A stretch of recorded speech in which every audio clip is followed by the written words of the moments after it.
Call the meeting to order. Geneva Town Council meetings are now live streamed and recorded. Your participation in the meeting is your consent to the recording and rebroadcasting of the meeting on the town's YouTube channel. If we all rise for the Pledge of Allegiance. I pledge allegiance to the flag of the United States of America and to the republic for which it stands, one nation, under God, indivisible, with liberty and justice for all. Please be seated. Let the roll call reflect all council members, the clerk, the deputy clerk, and the town attorney are present. We have approval of minutes from the 11:4 and 11:10 executive session and the 11:10 council meeting minutes. Make a motion. And motion. I have a second for all three. Second. Andrew. And discussion, if not, all in favor say aye. Aye. Opposed, same sign.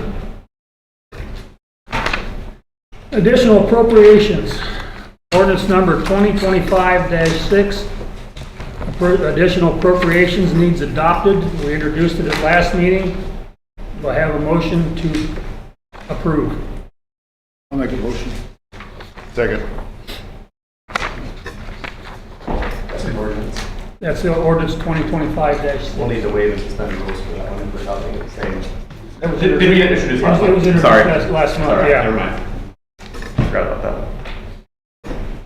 Any discussion? If not, all in favor of approving the additional appropriations? Aye. Aye. Same sign, opposed, same sign.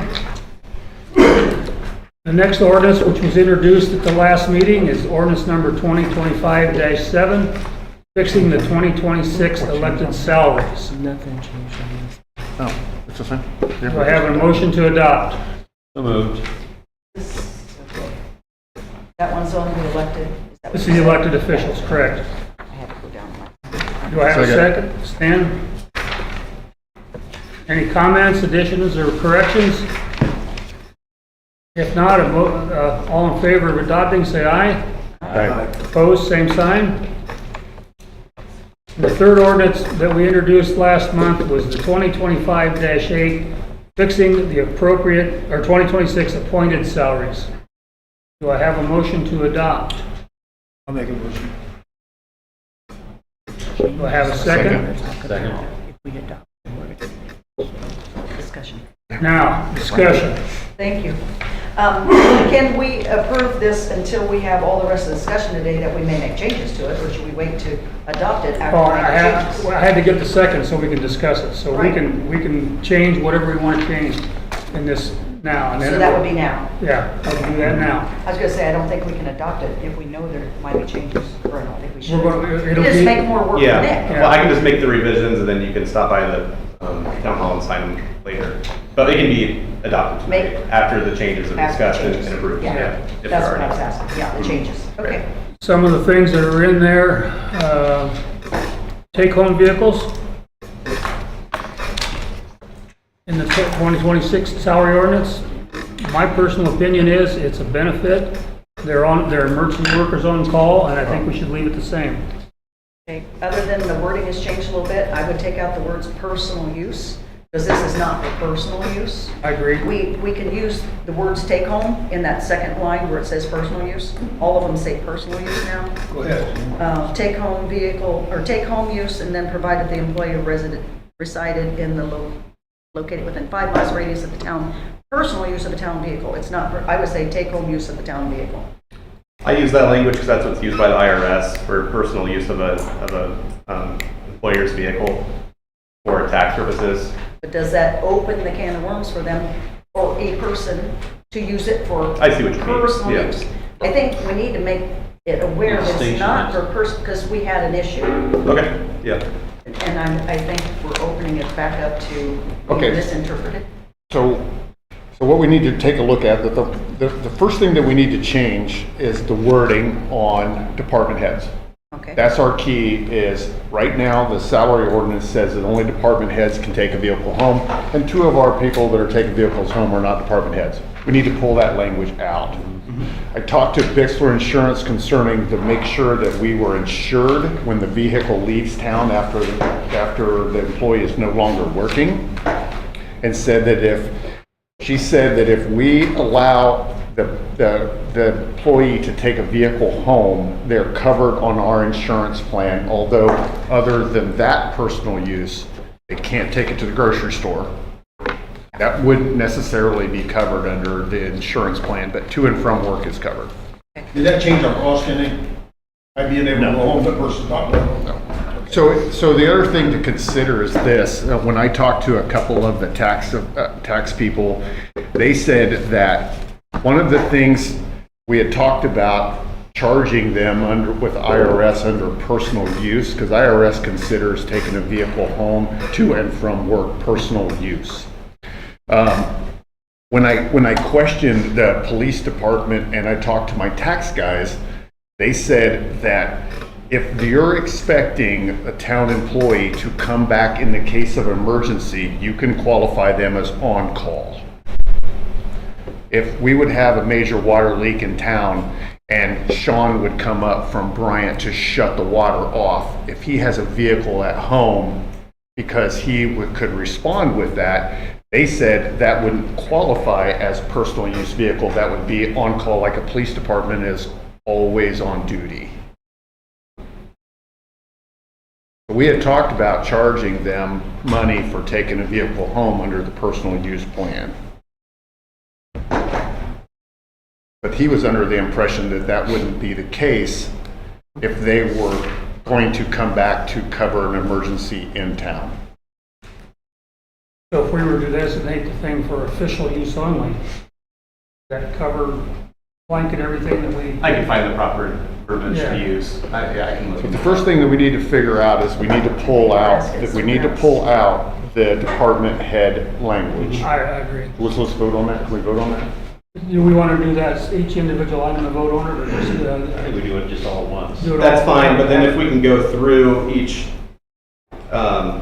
position and you tell me exactly who will be taking home that vehicle, their name, just like who's what and where, I'd appreciate that. But yeah, you can do it in one swoop, Okay. as long as we just follow up and you tell me what needs to go where. The street department shall have the option, or the water department have the option. How do we designate, if we ended up having 2 or 3 people in the street department, which one gets to take home a vehicle? If we're not using head, I know we don't have a head, but I think that it's easy enough that we can adjust this if we would put another employee on, but right now, just our employees taking a vehicle home. if we hire someone, Well, we can always make We can always- adjustments to we can always- this. the adjustment at the time of hire. Right. Time, yeah. Okay. Right. Right now, depending on apparently if we have vehicles available or how we wanted to handle that. So But- if I'm understanding what the point you were trying to make, though, with having it be an official use, not to charge them for the Okay. use, is that what you were I trying to didn't say? say official use, but he did, but that's fine. Right, yeah. If I may, I mean, if you look at what I have there, it says they'll have the option of an assigned town-owned vehicle for take-home use. The following sentence then says, any personal use of a town-owned vehicle will be treated as a taxable fringe benefit and will be reported on a 1099 at the end of the calendar year. So if there is any personal use, not that we're necessarily allowing that, but if there is any, then it will be taxed accordingly. Well, always in the past, just taking it home was taxable. I understand, and that became a point of conversation this year about including some kind of statement in there, making them aware that they will receive a 1099 at the end of the year. Right. I don't know if that came as a surprise for an employee or something. Something gave rise to that conversation. Right. That's the way it's always supposed to have been. Right. So, So I guess the question becomes, do you want me to completely remove the second sentence then? Read that again, please. Do you want me to completely remove that second sentence? It says, personal use of a town-owned vehicle shall be treated as a taxable fringe benefit and will be reported to the employee on an IRS Form 1099 at the end of the calendar year. Well, I mean, the thing is if we're talking about, if one of the guys has got a vehicle at the house and decides to go get groceries, then yeah, we're gonna go ahead and charge him that. So any personal use would be qualified. you gotta watch what you do there. What if they go to Muncie? What if they, I mean, I'm not saying they would. You said you're gonna let them use it maybe to go get groceries and we're gonna charge them. No, the first sentence says it's for take-home use. It's a, Yeah, No. I misunderstood. Okay, so yeah, so to and from work to the house. And then if they're doing town business, that's one thing. And then we just let them know that they're not able to use a vehicle for personal use. Right, that's what I thought we were Period. trying to do. Just period. That- And that's And what the consequences of using for personal use are a 1099. then you would get charged for that at the end of the year. So if you decide to go to Muncie in the car, you're gonna get charged. But they say, unless we put that special clause in that we're talking about, just using it to and from work is a reason to charge the IRS No. 1099. No, because Yeah, we're on that's the way it's call. always been. No. Unless we're gonna change the language, what he was just saying, Right. that they're gonna carry some special tools and they're gonna be able to come in to go to a call, then we could say it's different. So we'd have to change that language, right? Is every position considered on call? Yeah, so what they were explaining to me was, is if and Trent can help me with this, but if the vehicle has a valve wrench where he can shut off a water, Yes, all of our vehicles, all of them have the valve wrenches, anything we need, Right. shut off water, do so anything like that. theoretically what's happening is that, so Cody takes a vehicle home and he's at home right now and all of a sudden we have a major water leak. Can he be able to take a town vehicle, come back to town with the tools in his truck and shut it off? That qualifies him as emergency on call. Right, yeah, I understand. So The that's question what they becomes were if telling having me. that second sentence is confusing, or Yeah. I think that says you It should actually be sounding cleaned it. up, yeah. You know, and I think it's probably, and you can correct me here, Nick, but I think that sentence is probably okay. We're gonna do self-report personal time. Right? I mean, if Trent takes the vehicle out to dinner, if he wants to report personal time, that can be billed to him at the end of the year.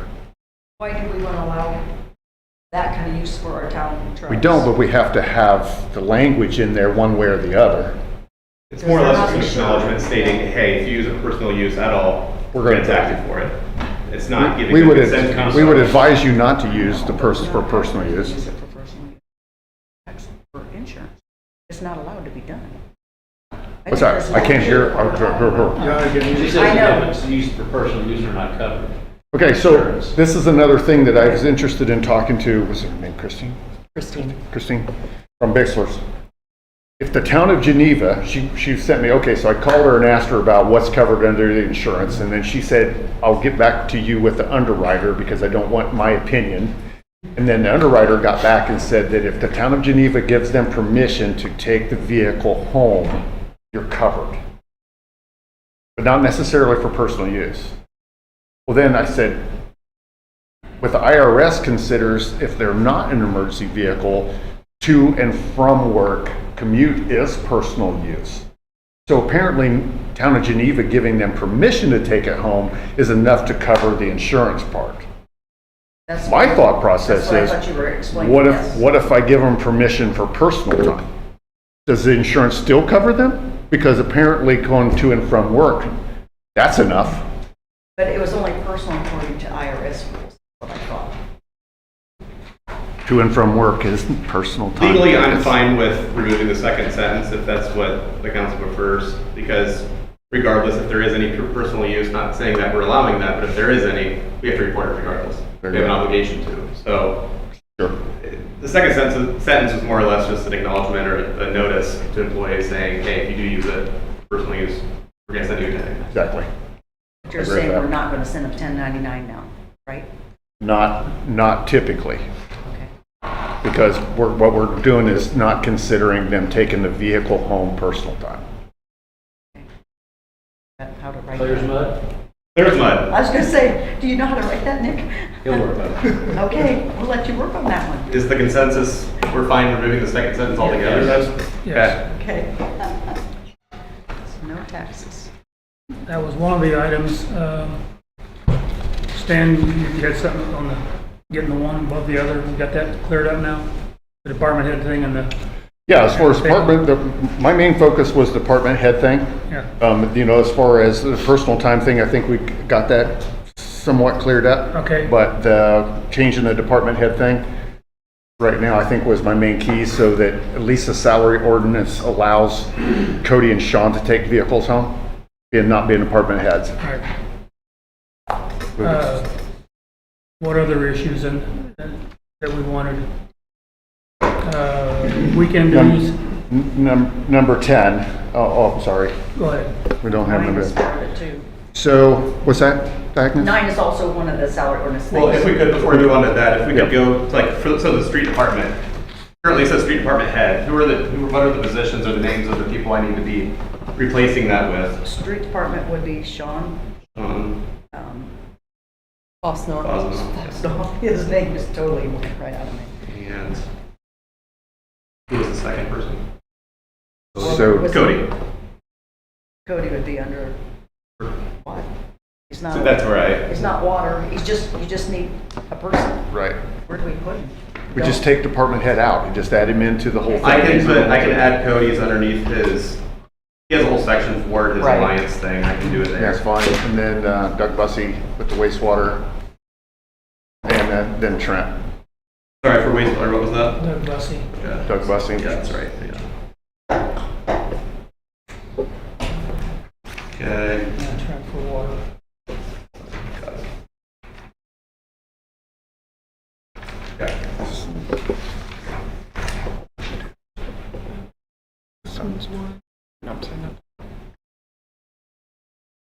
That has to be changed, yeah. That's in Okay. the salary ordinance. So there's 4 people total, or 4 employees total, not including officers. Correct.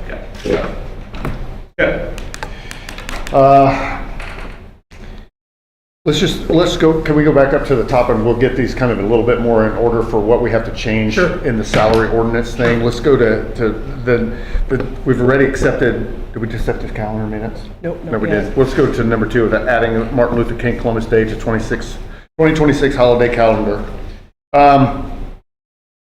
So initially, whenever this came up, a meeting or so ago, I think we voted not to include Martin Luther King Day and Columbus Day within our holiday list.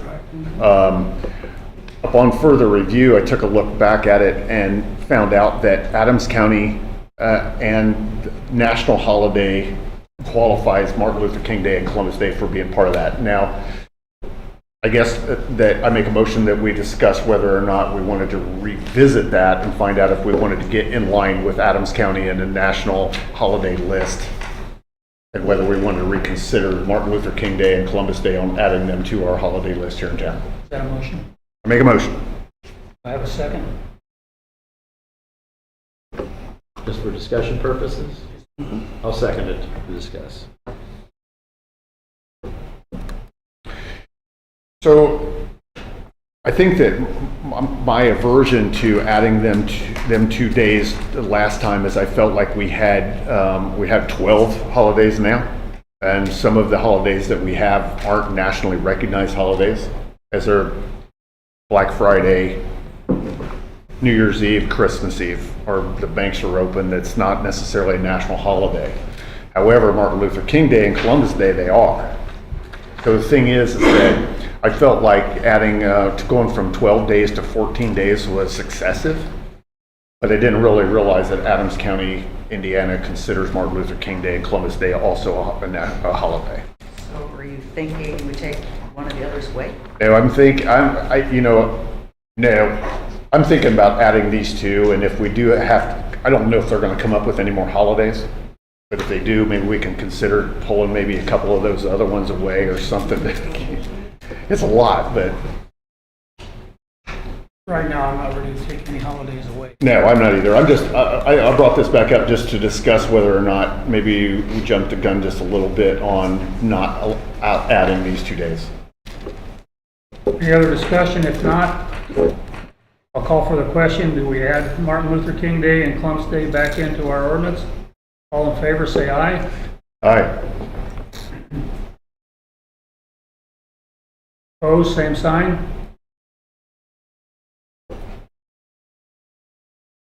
I only heard 2 votes. First time, I was very silent. You were silent, so you said aye? Yes. Okay, and that passes. So we'll add them 2 holidays back in.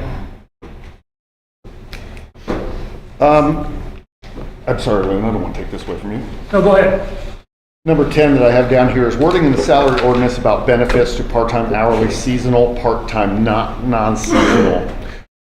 Vacation time, sick time, personal days, and holidays. Right now, there's wording in the salary ordinance that allows all these benefits, possibly discontinuing or amending these benefits with salary as an exemption. Right now, the part-time seasonal and part-time non-seasonal are accumulating approximately 50% of what our full-time people are. Not very many places out there are allowing holiday pay, sick time, vacate time for part-time workers. Now, my thought process is going into this is that right now we don't have a part-time employees, and we do have Dawn, but he's part-time seasonal. What we need to do is just to consider whether or not we want to allow all these benefits for our part-time workers and part-time seasonal workers. So I make a motion and we discuss that. What's your motion? I want to make a motion that we discuss that policy. Oh, discuss it, okay. I'll second that motion. What do you think? Discussion? Yeah, discussion. I was thinking about, what can we do? So here's my brainwave. Don't know if it's good or bad. So I agree. If we got a part-time employee, why would our town ever schedule them on holiday? So why are we giving them a holiday pay when they wouldn't be scheduled anyway? So it seems odd that we would pay a holiday pay for a part-time person. So that's a thought. They get So if we used the money that we would pay for them to have the holidays or the sick days and all this, could we maybe consider, well, if we're spending this money anyway, maybe a part-time person would rather see it in his hourly pay instead of getting those extra perks. Because it may not mean as much as if we could increase what we're paying a part-time person by that difference. Would that be a better way to get a part-time person to be employed and still be able to do away with those other benefits, but be able to give them a better pay rate? Well, that's definitely a possibility. Obviously, we would have more likely to get an employee to come to work here if their hourly pay would maybe been a little bit higher. Yeah. However, one of the things to consider is that I'm not necessarily opposed to discontinuing all that. Maybe they should get a couple sick days. I'm not saying that just wiping it all off. I'm just saying that maybe we need to look at the whole package and say, even if you're not scheduled for a holiday in the town of Geneva, you get holiday pay. It's just the way it's set up right now. So what I'm doing is thinking, right now, because I don't have part-time help, within the salary ordinance, we could pull this information off. And if we do put part-time help, we can always come in and settle on how we wanted their benefit package to look like. But like you said earlier, a lot of places don't offer these benefits. No, not at all. Andrew and I talked about that too. A lot of places don't offer these benefits to a part-time employee. I think I that don't pay Mike, my part-time employee for I think Christmas. that the Or concern, Christmas. that when I had talked to Tina, part of our concern was the fact is that if we were going to get a part-time employee in here that takes a look at the salary ordinance and said, well, look at the vacay time or the time off. So if it's not in there, at least we can adjust it down the road if we need to start putting some normal package together. How's the language read right now, Nick?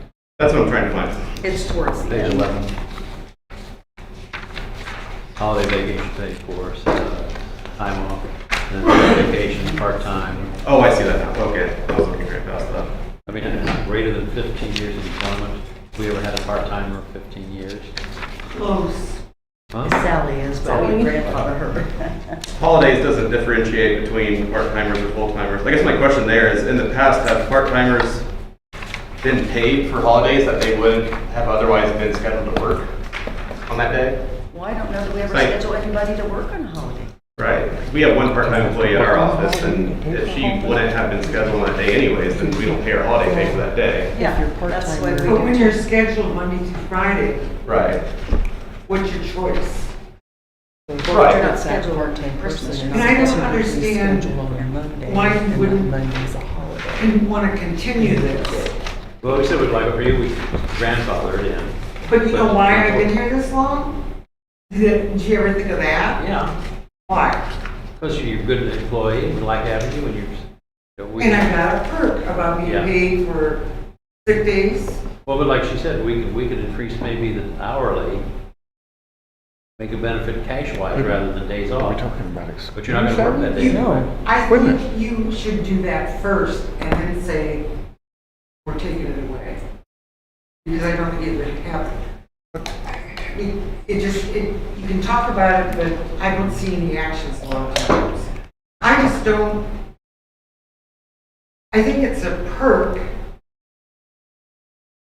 We don't get paid, you know, if it's a 8-hour day holiday, I don't get paid for 8 hours. I get paid for what I'm scheduled to. And I just think it's kind of like a slap on the hand. Wait a to be minute, honest with I'm you. sorry, I don't understand. How do you think we're slapping you on the hand? I'm saying for part-time people. We don't have any. So you're not even going to try to hire a part-time person? We don't know. Maybe yes, maybe no. Why change it? But the thing is, well, because if it, excuse me? We've got 2 part-time people at the police department. It says in there that they don't get any benefits. So when my 2 part-time guys look at that, they say, why are these guys that work part-time accruing all of this and we get absolutely nothing? I didn't know that. Okay. But okay. they're not considered part-time the same. They're more like contracted people. Nope, it says right there, we I swear know. them in just like any other police Somebody put it officer. in there as part-time, but it was never part-time. We I can- said we need to change the wording on that because that's kind of missing. They're not a contracted employee. We swear them in, they're a police officer in this department. It says right in there, part-time. But we never Because used to their do job that. classification. Well, that didn't work out at all. Can I step out of the chair and make a motion to leave it as it is? You're asking me? Yes. Well, sure, yeah, you can. Well, if he made a motion, there was a second, do we have to take a vote on You his made a motion for discussion, I believe. only. Yes. Yeah. You just wanted to So we don't generally need to. discuss. Yep. vote on that? I'm going to step out of the chair and make a motion to leave the ordinance as it is for now. What was your motion? I'm making a motion to leave the ordinance as it is written now. Okay, I get it. Do I have a second on that? Stepping back into the chair.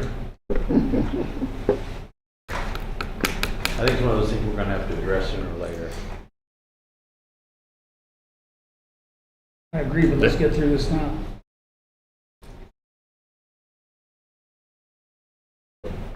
Do I have a second on my motion?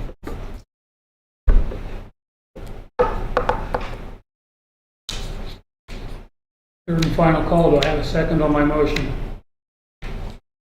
Motion dies. Oh.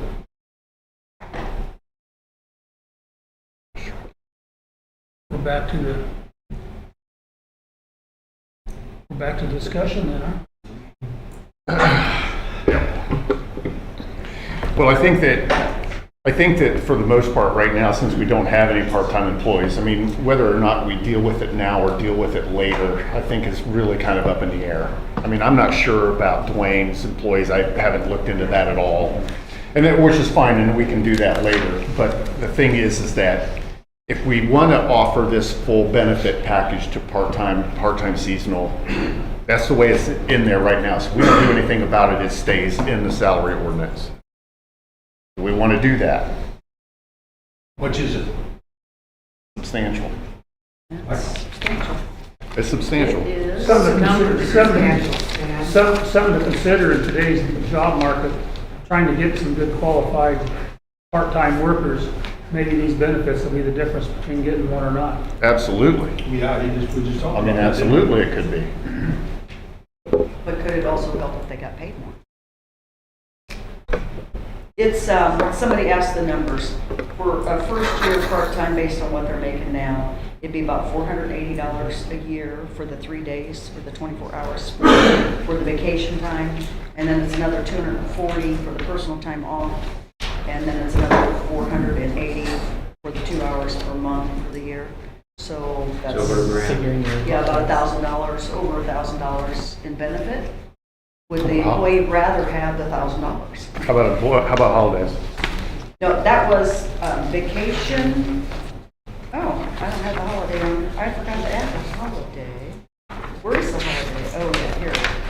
Employee shall That's on page receive. 11, yeah. I don't see holiday for part-time. Am I not reading it right? It just says employees shall It receive just 12 says paid employees, it holidays doesn't per say year. part-time employees. Uh-huh. So it doesn't actually say they get holiday pay. Oh, It just says employees, it doesn't say full-time employees. Right. I don't know. I didn't add anything there because I didn't see it say part-time. I just added the ones where it said part-time. I just did that. Don't know. It doesn't say we pay part-time employees holiday pay. I don't know. let's write that down so we don't know if it includes part-time people or whether or not it's just full-time people. I mean, depending on how it looks, we may have. In my to mind, get if it into- just says employees, that means part-time and full-time. Should, but legally, But I think maybe, What's been our But practice? do they get? that was 12? my question earlier, is what's been our practice? Because if they're only paid holiday time on a day that they would have otherwise been scheduled to work, then perhaps we can add another paragraph stating that. Yeah. So they get paid on the number of hours they typically work. I know Sally's exempt from what we're talking about, but I'm going to use her as an example. She works 5 hours a day, Monday, Tuesday, Thursday, Friday, 4.5 on a Wednesday. Whatever day that holiday is, she gets 5 hours. Or vacation, she gets 5 hours, or 4.5, whatever day. She doesn't get the full 8 hours. But if we have a part-time manual laborer that's not seasonal, that's actually part-time, that comes in and they work 8 hours a day, they get 8 hours a holiday because that's what they typically work. So they would get all 12 paid What- holidays and they're part-time employees. What did we do, what would you do with Cassidy when he was first part-time? Got paid?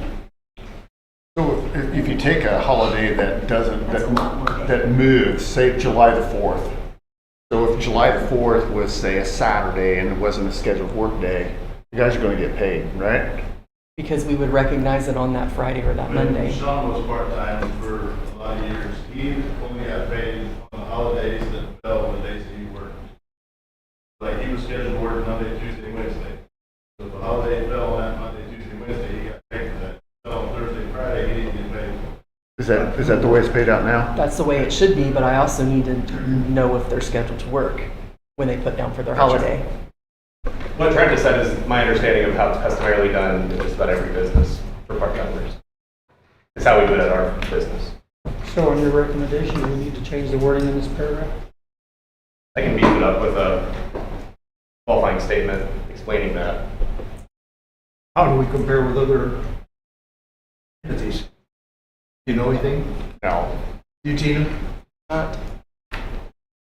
So what did you, Nick, what, you're going to qualify the statement as far as full-time and And part-time? again, are we saying except for Sally, any part-time employees who are scheduled to work on a day that falls on a recognized holiday under our salary ordinance, they're paid for that day?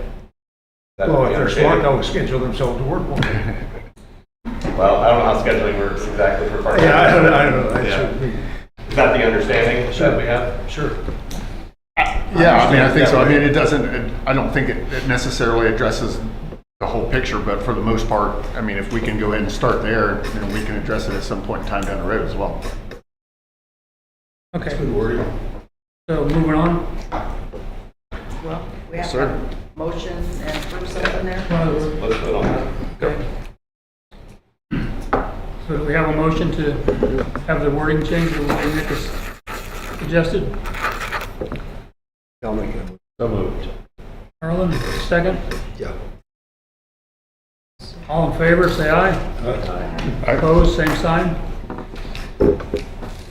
Okay, what do you want to do next, Dan? Adding weekend duties to the 2026 salary ordinance. So right now, Doug, Sean, Cody, and Trent are now taking turns. Make sure I got this right. Okay. Doug, Sean, Cody, and Trent are now taking turns being on call for 4 hours on Saturdays and Sundays. We need something in writing that approves the practice along with some possible guidelines to it. They come in, they do the water testing, and they take turns. Is that correct? Correct. Yeah. We're also on call for the week Right. after that, too. Okay. So like any, you go in, get out water or anything happens, that person's on call for that entire week.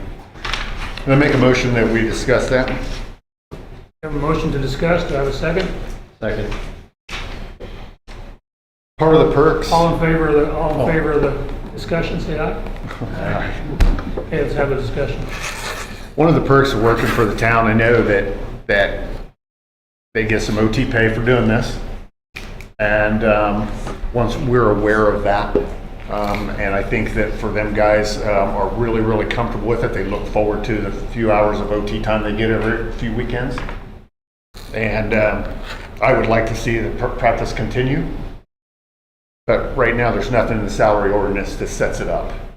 So we just need some verbiage in there that says, hey, we're going to, qualified employees are going to work their,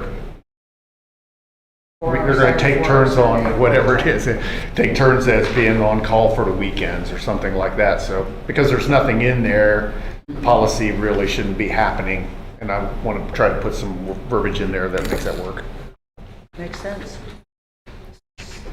This is a policy for scheduling of on-call time, or is this a policy that sets the rates that they're paid for on-call time?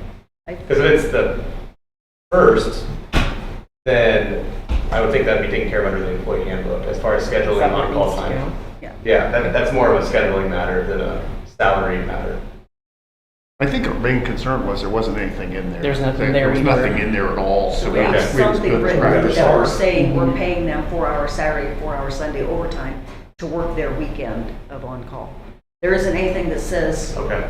we approve them to do that, but Right. they've That's always what done needed to it. be cleared up there. Yeah, so somewhere we should, Tina just brought it up, is nowhere does it say that we're doing that. I don't want to see us get dinged in an audit while we're paying them for 4 hours on a Saturday and Sunday for weekend duties, when it Okay. just says weekend duties Okay, and nothing else. and they get paid according to their own wages, time and a Yeah. So a motion to add that to the ordinance. I'll make a motion. Second. Any other discussion? If not, all in favor, say aye. Aye. Opposed, same sign. What else we got here, And this Stan? is for the water employees, For, all employees? yeah, because they take turns, all Okay. 4 of them take turns. Okay, got it. So is the other one, the spray certificate, that's a part of the salary ordinance?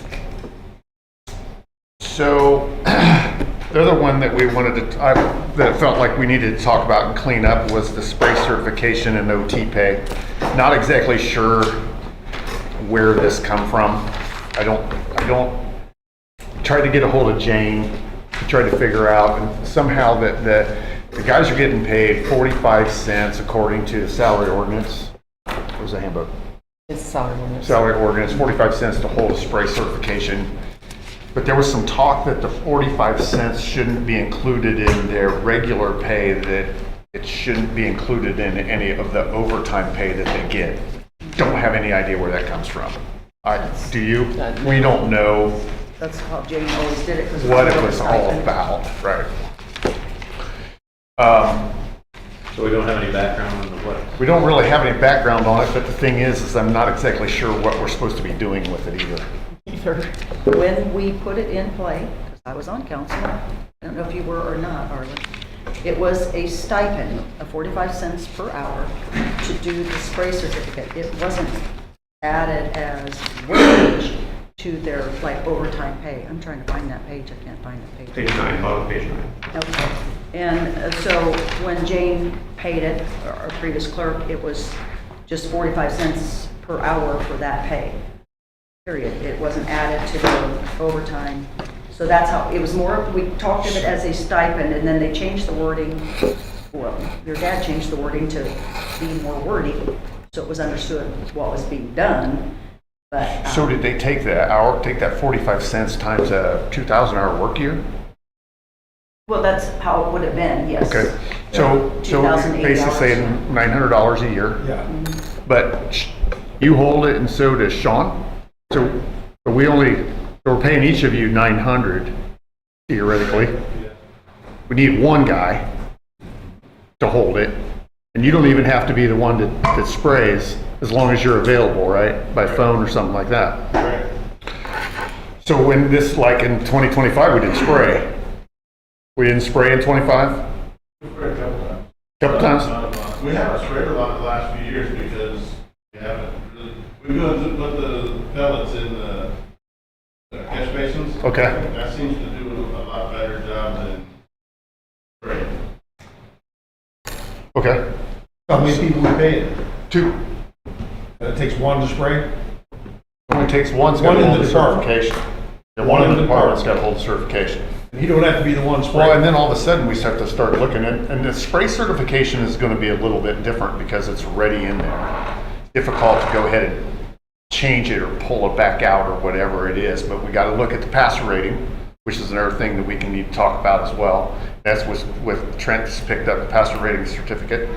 And you know, it almost needs to be commensurate with use.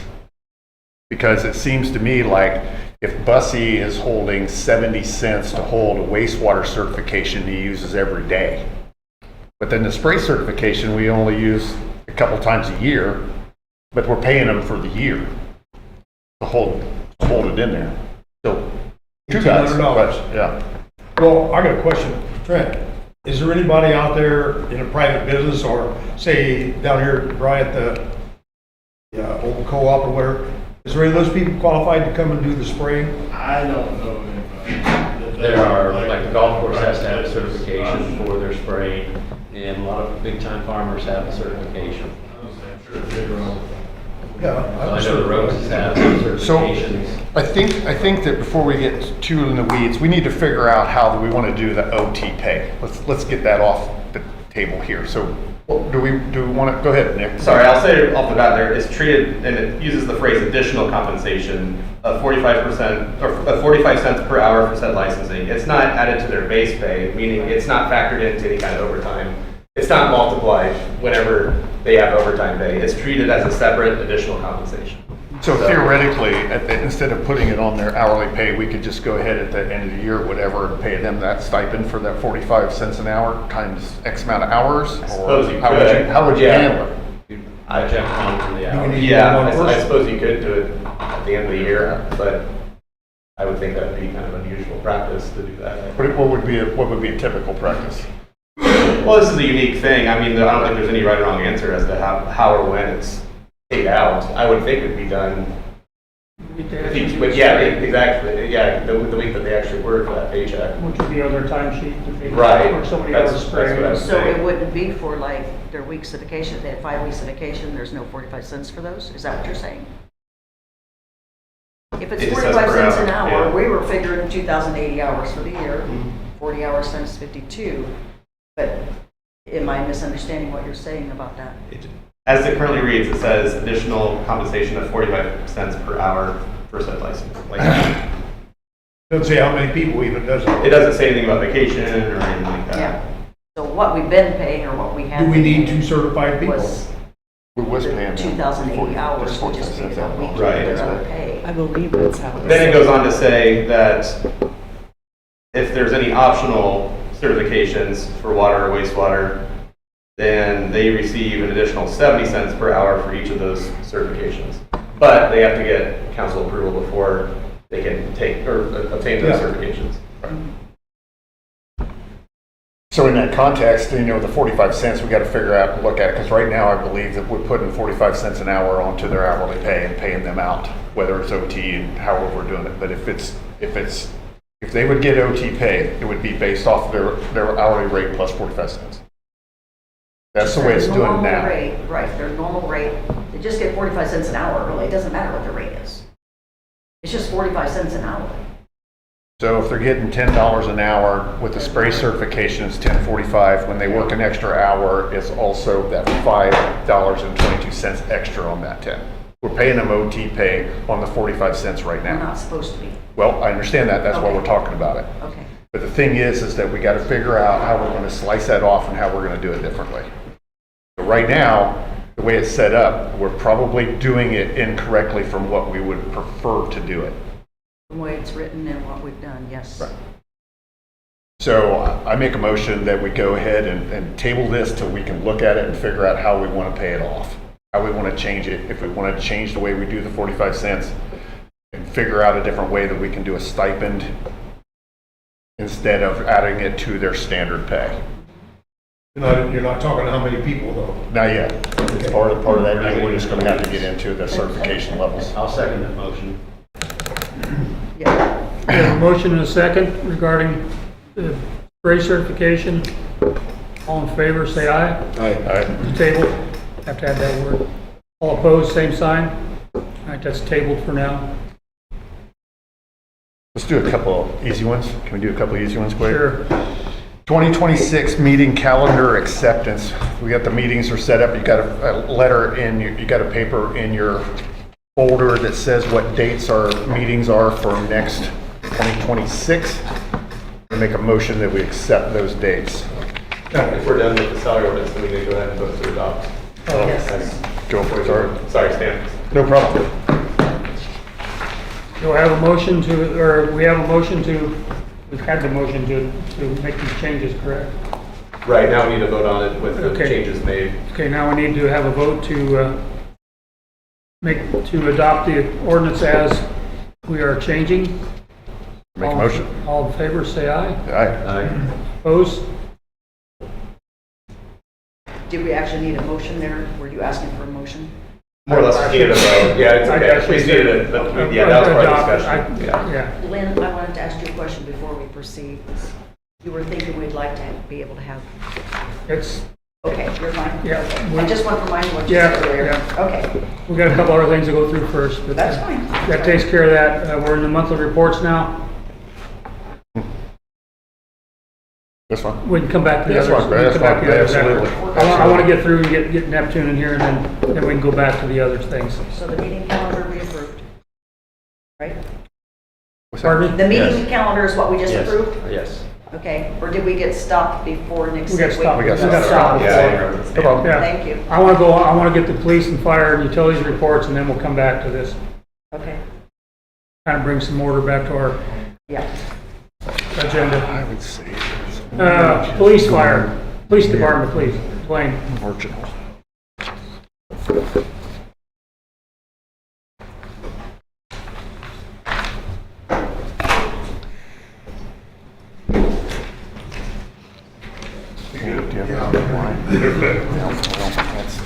Just to follow up on a few things we've been working on, the cradle point devices were delivered in, we're working on getting those programmed. Most of the computers have been updated with the new Duo system, the county IT wanted. The Glock 26 handguns, everything's been delivered, we actually qualified with them this past weekend. The two computers docking stations for the vehicles were ordered. We originally talked about $7,000. That actually came in at $71.98, so not quite $200 over what it was. That's well covered within our budget. We did have one of the guys that applied for our full-time position. When Officer Swanson was hired, voiced interest in becoming a reserve, so we're putting him through the pre-basic course, and he should be pretty much good to go just either by the end of the year or just after the first of the year. So that'll put us a reserve on the department. The only other thing was the phones that we talked about. I did get the quotes back from AT&T. So if we provide a cell phone to the officers so that we can do all of our stuff, the Duo stuff, our drug test kits all utilize our cell phones, and some other things that we do are all tied to our cell phones right now. If we got rid of our, so the additional cost would be a total for the 3 full-time guys would be a total of $720. That's a year? A year, yeah. So $720 a year for the 3 full-time guys. So if we provide those, we would forfeit the $20 phone stipend, obviously, and then we would issue the department phones to the guys. That way they can do the testing, all that stuff. The other thing that, I mean, it opens our phones up for using our personal phones for stuff like that in the Freedom of Information Act, so we could, use our phones and they could be gone through, looked at, everything that's in there. The other thing is with that, if the town goes to a different internet provider, they won't have to worry about all that. We're stuck with the county because of all our CAD system and all the CGIS and security requirements stuff, so we don't have a choice but to be with the county and to follow through all of this. And this is just the first round, like I said, the first round of stuff they're wanting to add to our phones. So We're the only department in the county that doesn't issue them, so the other, when they want to put this stuff on the other guys' phones, the other departments are saying this is what you have to do because it's a department phone. Our other concern is that if I've got a phone that works okay for me, but doesn't meet the standard for the county, then they're gonna want me to upgrade my personal phone, so that, it's 99 cents to get the device. And then it would be, like I said, a total of $40 a month.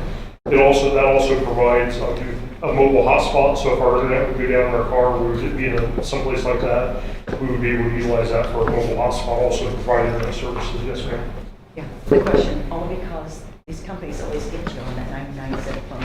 Are we sure that there's not a monthly charge for that phone going forward? Yeah, so Okay. because this goes through all the government, it's a government plan versus a civilian just going to an AT&T store and getting the plan. We get discounts because we're a municipality and it's on a government plan. Yeah, I know. We get blindsided by that one. In the Oh, yeah, public absolutely. sector, it's like, oh, the phone is free. And, well, yeah, it's free, but they're putting installments on your plan. Yeah, so no, it's a 99 cent phone, and then it's Okay. $39.99 a month is the base fee for that. So like I said, it's, we can cover that, if we need to, the extra cost out of our budget or whatever, our normal equipment budget, or we've got some money in the communications budget. So basically, we're just gonna be paying $20 a month more than what we are now. Right. And it'll be official use only phones. Yep. And that relieves you having to worry about anything that's on your personal phone. Yes, and now on my personal phone, I don't worry about, Don't have to worry about taking putting pictures of the dolphins when I was in Orange Beach or whatever, or Don't have to worry about putting this, that stuff putting at a all. dual phone system on your own phone and everything else. Along with Lynn's question of being official use, would the phone stay here if one of the officers leaves? Yeah, oh yeah, Is yeah, the the phone town's phone? will be, the phone will be tied to the position, it won't necessarily be tied to the officer. The only thing we would probably do is have AT&T change the number on it, that way, the officer wouldn't be getting all the calls from the prior, I've had another place I work. It would have a separate phone number. So yeah, we would, if, for some reason, just hypothetically, Mike would leave, whoever we would hire in his position, would be issued that phone, we would just have AT&T change the number, so all of Mike's friends would be calling that phone at all hours of the day and night. Well, they shouldn't be calling it anyway. They shouldn't be. I'm going to ask, if we go with the AT&T, I just remember the headache we had with trying to change anything in their contract. Assign someone that's going to be here that will be the person that can sign for AT&T any changes. We've already We're taken- off from that list, Trent? Yeah. That was awful. And we changed all that, we've got Tina's on the account, I'm on the account, Trent's on the account, so we've been able to, we can actually go in online, and we can do all that stuff online. Good, good. So we took care of that early this year. Good. It was awful. So yeah, and we've got a guy that has an office in Indianapolis. I've got his direct phone number and email that we were having issues, and he actually drove the phone up here for us. So Okay, so we're going any farther with your report, and entertain a motion to go ahead with Dwayne's request to get the official use only phones. I'll make that motion. Second. Any other discussion on that issue? If not, all in favor, say aye. Opposed, same sign. Okay, this next one your list there. other than that, y'all should have gotten a copy of the emergency plan for the town. The emergency plan is the same plan that we've had for quite some time. The only thing we went through and done was just updated some of the names and contact information. I think myself, the clerk, fire chief, Shock and Trent sat down, we all went through this earlier this year, got everything put together, so that's supposed to be updated every couple of years and had been done for a while, so we just, like I said, the only thing, just very minor changes, just went through and updated, the vehicles, the names and so forth, so I think the clerk printed out a copy of it, we just need to get that signed so it can be passed up to EMA and keep us in compliance with all of that. Do I have a motion to adopt the emergency action plan as presented? Make a motion. Any other discussion? If not, all in favor, say aye. Aye. Opposed, same sign. Anything Anything else? Nope, Mike, that's it. That's all I got on my list. Anything, nothing from the council? Youth council? Council. Youth council? Oh, yeah, we got a youth council, I'm sorry. Nothing from my department, my subsidiary.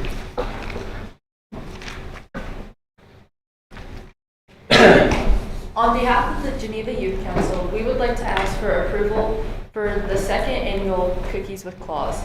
This would take place on December 20th from 10 a.m. to 12 p.m.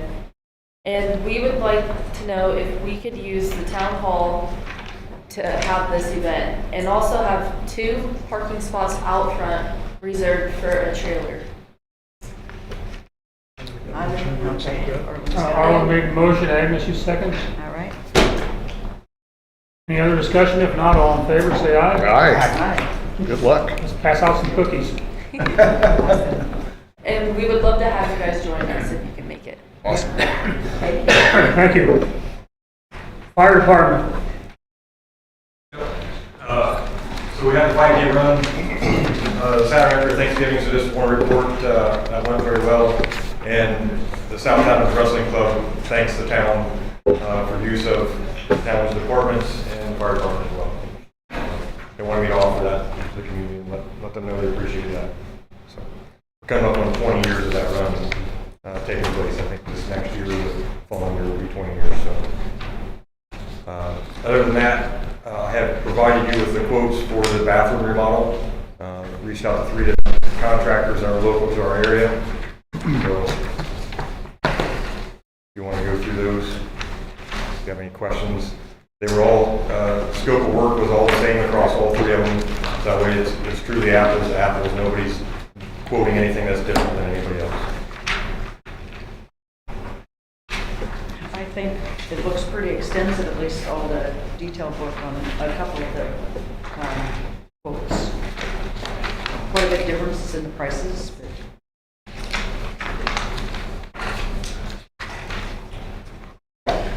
so at this point, are we looking at making a motion to accept the quote, or what do we want to do at this time? We wanted to get it going. What's your timeline for? The next scheduled event, the fire will take place till the 1st of April. So Hopefully that is done before. yeah, ideally it'd be nice to have that completed before that, but obviously, I think we talked about budget was close to 30,000 and all the quotes are over that. So obviously we gotta see if we financially can afford to do this winter, or is there other alternatives to taking care of this project. Or it's paid in more than one installment? Do like the 30 for 2025 that we have budgeted, and then we budgeted in 2026 that 30 in the event that we didn't have it done. So technically it's there, unless I'm thinking about it incorrectly.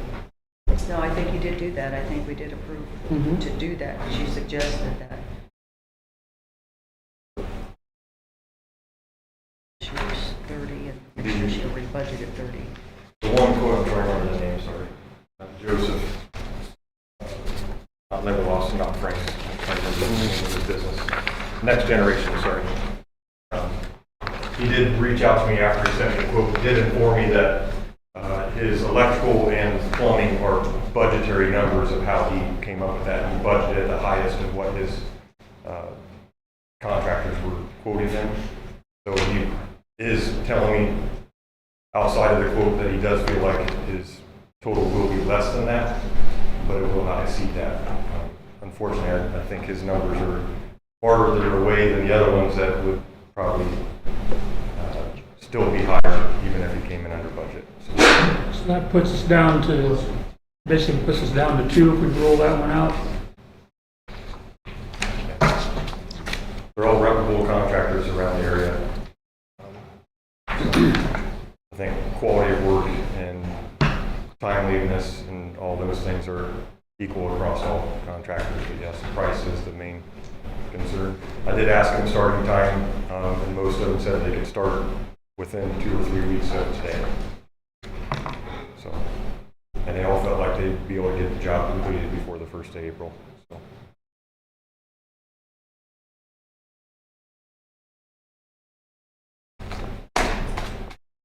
I have a motion to accept one of these quotes. And which one? Find the money. I think Just did. Tina just said Yeah, that because we have- this year's budget Plus has next 30, year's. and next year she already budgeted in Okay. an additional. I like the quote because of price, the 40,000, because it's 5,000 less than the other. They're both local people. Is that your motion? Okay, I'll make the motion that we accept the Frank's Construction bid or quote for bathroom remodel at $40,450. I have a motion to accept Frank's Quality Construction's quote. Do I have a second? I have a second. Any other discussion? If not, all in favor, say aye. Opposed, same sign. Frank's Quality Construction will be doing our bathroom remodel. Great. Thank you Take for that. take the appropriate actions that we need to.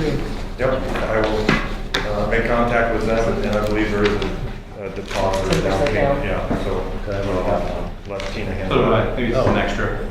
Okay. I guess I just have to put it in here. Is there any other questions that the council has on behalf of the fire department for me? No, I think we're good. Utilities, thank you, Mark. Thank you.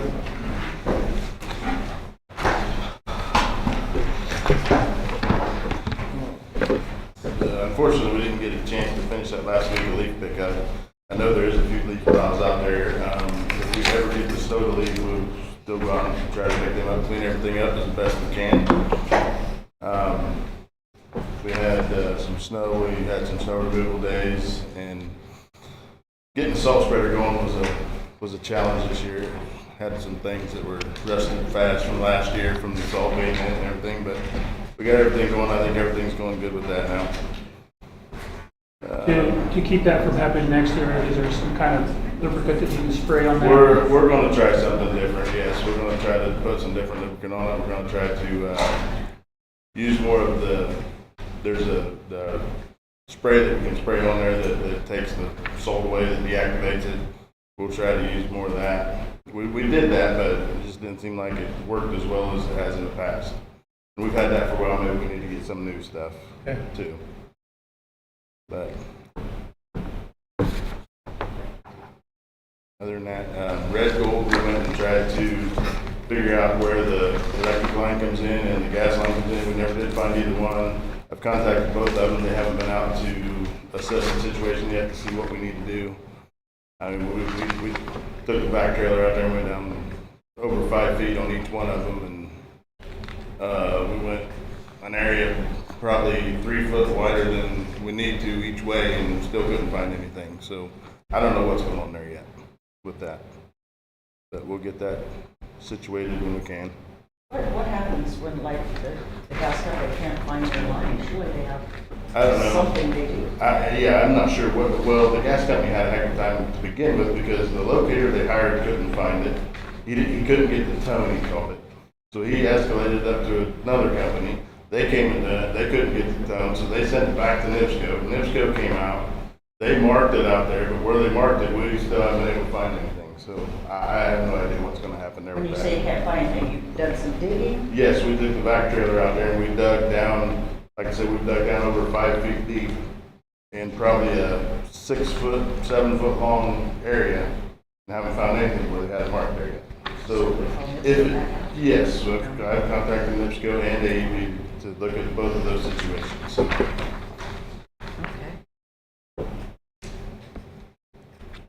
Do we want to talk about the Neptune thing now? He's next on the agenda. Okay. Do you have anything else?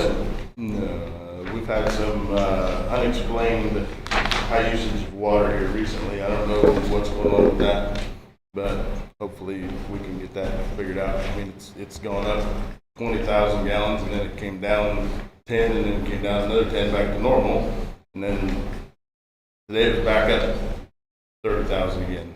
So I don't know what's going on. It's weird because it's not consistent. Is this anything that the loggers or logins, whatever, I don't know where to look for? Yeah, I don't know where to even try to look for it. Just, you know, we went around and looked and you don't see any leaks anywhere. I don't know. I don't know how this works. Has Doug seen any of it come in through the wastewater? Any increase out there? You know, I haven't talked to him about that since it's been so recent here. Yeah, maybe I can ask him. Get an answer to that and get back to us with it. I will. Anything else? No. All right. Now, Neptune program. Hello, everyone. Welcome back. Thank you. Good to be back. I was here in July. We talked about the AMI system. You guys currently have all Neptune meters been around. Those meters, not only do they broadcast a drive-by signal, but it's also the same signal used for our AMI system, which is a fixed base collector to collect all of your reads 24/7, 365, if the meter is within earshot of that antenna. We've got some numbers for you on this, and I'd like this just to be a question and answer session if you guys have any questions about it. It's a knockout. You guys are one collector town.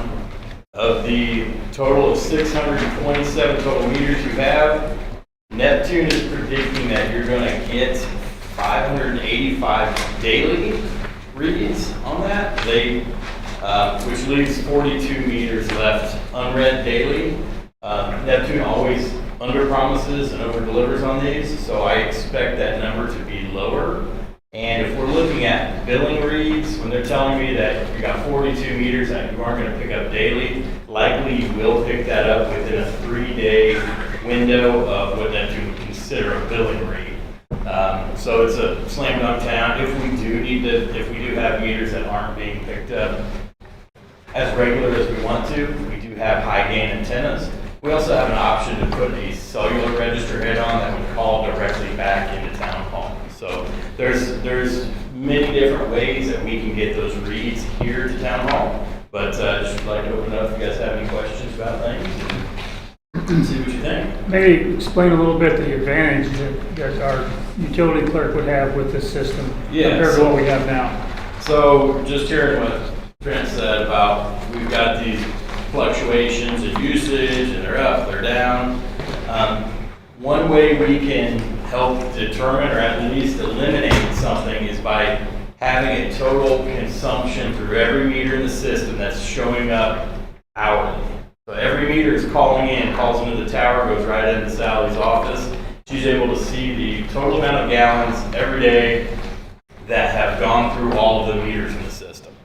You can take that, compare it with what you pumped, and say, maybe you'll see a couple of customers that, oh, this guy has used 30,000 gallons this month. The big advantage is to be able to walk in every day, and if their meter has gone into a leak status or continuous usage status, you're able to see that right then and there. So if it's starting at midnight, Sally comes in the morning and sees, oh, this customer has used X amount of gallons, their meter is flagged for continuous usage, I can then call and alert that customer right away before letting them use 38,000 gallons, getting a $600 bill that they may not pay. You've got to put a lien on their house, whatever the situation happens to be. So huge benefits in the office to be able to be better stewards to your customers and give the customers the information that they need so they're not coming to you guys saying, well, why didn't you tell me I had a leak? This technology is there. You guys have the ability to do this. It's just a matter of crunching the numbers and then actually putting that up so you can get that information back here hourly versus every 30 days. And it also eliminates the need for the workers to have to go out and do a data log. Should we happen to find a leak at the end of the 30 days, some of the other advantages there also? That's correct. The system is just passively listening to any meter that it can hear. Once it hears that meter, it puts it in on that customer's account, and And as it's building history, you get a full color graph of exactly down to the 10th of a gallon, how much was used, down to the hour when it was used.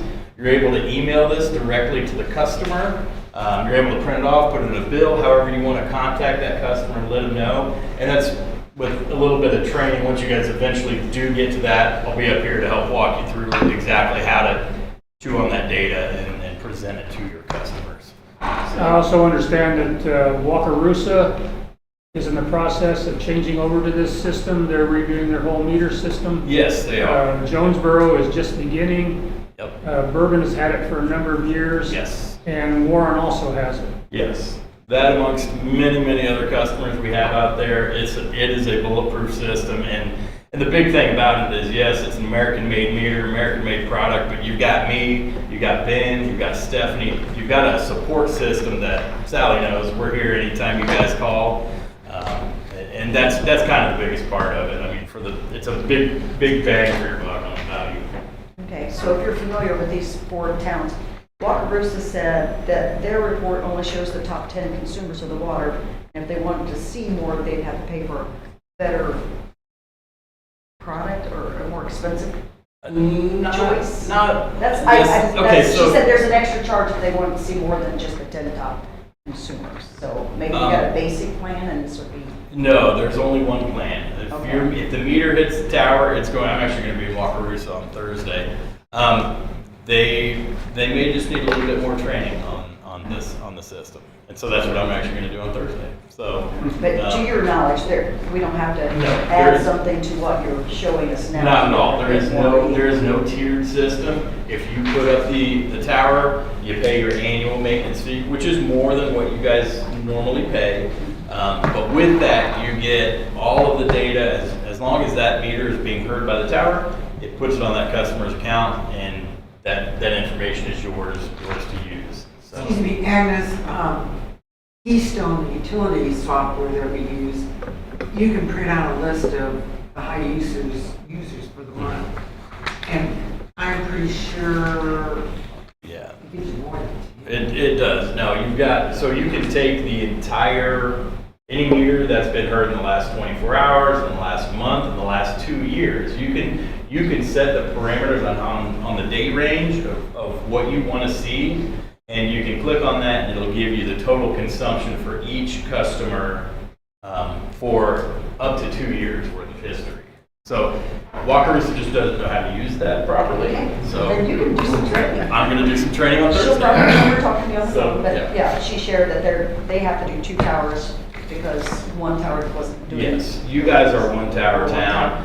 They're maybe a little bigger than you guys are as far as the number of customers, I believe. She said a mile and a half by mile and a half or something. Yeah, I think they've got a few more customers than you guys do, but you guys that would be a good, decent judge of size. When you're, say a town chooses to go with you, then how long do you work with them for the fee the original fee? How long does that fee get your services? Yeah, so that's the beauty of utility supply. We just kind of do everything on a handshake. We've got some customers that pick it up and run with it, and then we've got some customers that we visit month after month, or they call us month after month. Hey, I forgot how to do this. I only do this once a month. That was Sally for a long time, but she's got it down now. So you bill those people then that need that extra? They all no, we don't bill anybody any extra. It's all just rolled in. How long are you going to do that with them? 2 years? As long as they're our customer. If If you have our meter system, we want you to be happy. So when somebody calls and says, "Hey, what do you think about the Neptune system?" Like, oh, there are hiccups. There's going to be hiccups, but it's how we deal with them, and that's why you've got a card with 4 numbers on it. You can call me. You're not calling, Pakistan or wherever. You're calling me. So you're going to have the original cost of the program. How much is the annual fee? the annual fee is $4,668. You are currently paying $3,800 for an annual maintenance fee for the software. For what we have right now. So it's an increase of $870 annually. And you don't have to pay that. They run on a, you guys are, May 31st is your renewal date. So if you were to put this up now, you don't have to pay that 48 or 46.68 until May 31st. And then I give you 90 days on terms on that. Don't use those, but I give you 90 days. So the number you have here on your quotation, that's the delivered, online, trained price. 100%, except for minus the 46.68, because that will be due in May. Okay, So yeah, so the total will be 37,000 even. right now? Correct. Ah, okay, that's even better. Yes. So and I think you shared this last time, so did Ben on the phone, and so did all of these. It helps us to alert our citizens for them not to have a higher bill, but there's not really a cost savings, so to speak, for the town. Yeah, you're not, it does eliminate driving around and doing meter. You still have to go out and do some of it. And then it eliminates the, hey, you've got 6 or 8 or 10 data logs to go pull a history. This guy had high usage, Sally said it's about to go. So it eliminates all the truck rolls to go back and forth. It's really hard to quantify, put a number on exactly what the savings are. If I'm gonna tell you, it's gonna be the ROI is gonna be, the money payoff is gonna be a long time, but the amount of information you get and being able to walk in the morning and say, Mrs. Jones, who normally uses 300 gallons a month, has used 6,000 gallons overnight. Being able to call her and say, hey, you've got a burst pipe, you've got something that's going on, and being able to help your customers out that way. That's where the real ROI is. And then a couple of these towns also said, the town's not responsible to go out and do anything. We just alert them, because it's their water leak. They have to repair it, they have to go find out. You're just giving information to your customers, yes. And then there's also an additional, like AT&T, because we have to have a SIM card. That's correct, that's the only other fee. Whatever, connectivity. Yeah, so inside the collector box, there is a cellular modem. It requires a SIM card. The basic SIM card plan is like a 10 gig plan, and it's tens of dollars a month. It's not hundreds. We currently have AT&T for police and fire. Our SIM there is like $31.60 a month or something. Yes, it's and not this, high. this is a machine-to-machine plan, so it'll be similar to that, and maybe less than that if they're adding voice into theirs. So How often do you ever have to replace these? the towers and everything. So there are things happen like lightning strikes, and I'd say we probably get 1 or 2 units a year that get fried by lightning. A maintenance fee is included in your annual software fee, so that will it's not going to cost nothing. You will have to send that back, but your item gets set priority, gets fixed priority, it's sent back to you rapidly. We have ones in Monticello that are 15 years old and they're still running strong. I have changed modems in them as technology changes and security concerns change, but I'll work on these gateways. I have access to them. I can view them right here. I can send reboots. I can send firmware updates all online. So and the modems, I understand, could be up to like $2,000 to replace. I think that's what Ben's told me. yes, they can be expensive to replace, but of the new models that we have out, we haven't replaced a single one of them. So yeah. Any other questions? If not, I'll call for a motion to accept this quote that we have for the amount due is $41,668.30. Tina and I have crunched numbers. We can get the money. We have the money, doing it the way we talked about. Do I have a motion to accept this proposal and move on with it? Yeah, make a motion. And we have a second. Harlan? Any other discussion? If not, all in favor of upgrading to this system, signify by saying aye. Aye. Opposed, same sign. We're doing it. Awesome, I do appreciate it. I have a unit on the shelf, and I believe the installers could probably get this done by the the end of January, if not sooner, so we could get this thing online immediately for the worst time of year. So no more training for you, Sally. The amount due then would be when it's up and running. Yes, but they'd be the 37,000. Okay. So yeah. All right, good, Yeah, good. Yeah, great. Well, thank you all very much. I do appreciate it, and go Hoosiers. And Thank you. thank you very much. All right, where are we at now? Tied in with the Neptune conversation also, and I know Tina looked into this, there's a question then of whether the council wants to add, I don't know if you want to call it a surcharge or an additional fee to the water utility ordinance that's separate from their usual water bill. Tina looked into it, she got approval from the Board of Accounts, that's not an issue. It just goes along with that process of updating the water utility ordinance. Since we're not going to have this thing activated until January, could we have that discussion? That's fine. There is, I forget the exact timeline, but there has to be a public hearing and has to be published. There's a longer process of passing that ordinance compared to the normal ordinance, but. Get that information to us and then we can move from there. Okay. Along that line, there was two things we were going to do. There was, and I've been waiting on that We're conversation. waiting on this one to decide whether to do the other one. What was the other? We have decided on the other two. I have it in my notes from prior months. What was? Adding, prepaying the tap fees Yes. and also adding a weekend fee if for non-emergency water can terminate or. So you still have it on your list? Yes, I've been waiting on the Neptune discussion because it will take a longer process because that's all going to have to be amended as part of the water use. Water uses that we. All right, next item on the agenda is heavy trash days for 2026. Well, good. I move that we accept the trash days as we were presented, which is Saturday after Memorial Day, I think, right? That's May the 30th, I believe. October 3rd. And October 3rd. I'll second that. We have a motion and a second for the heavy trash days on May 30th, October 3rd. Any other discussion? If not, all in favor say aye. Right. Opposed, same sign. When we need to go back to, I don't think we did finish the meeting calendar minutes, or the acceptance, do we? No, that's, So you have a paper in there that shows all the dates for 2026. We just need to accept those.